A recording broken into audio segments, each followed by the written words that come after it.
A large elephant was once brought in a vessel to New York. From the wharf, a broad plank was placed for him to walk to the shore. He first put one foot upon it, striking it with great force. Then he put his second foot, then the third, and finally the fourth. Only when he was sure that the plank was strong enough to bear his whole weight did he walk boldly upon it to the shore. Elephants are fond of each other's company. In forests, you can find large herds resting under broad-leaved palm trees or near the shady banks of rivers where the grass is thick and green. There they love to bathe themselves, throwing water from their trunks over their whole bodies and enjoying a refreshing coolness. They live to be more than 100 years old.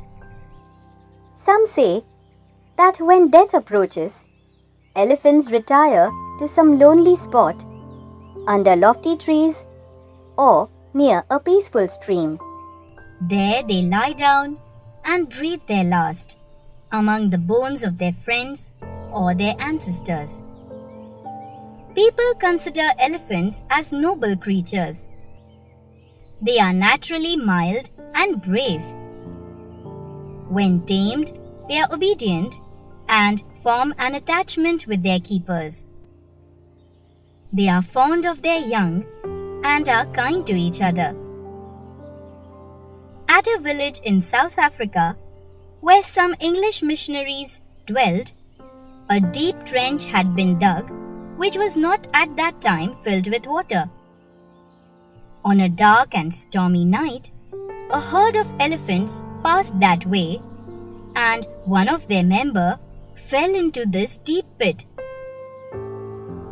His companions did not leave him in distress, but tried every method in their power to liberate him. Some kneeled, others bowed down and lifted with their trunks. They failed many times, but continued their labors. It was not until the morning had dawned that they succeeded in raising their unlucky friend from his sad situation.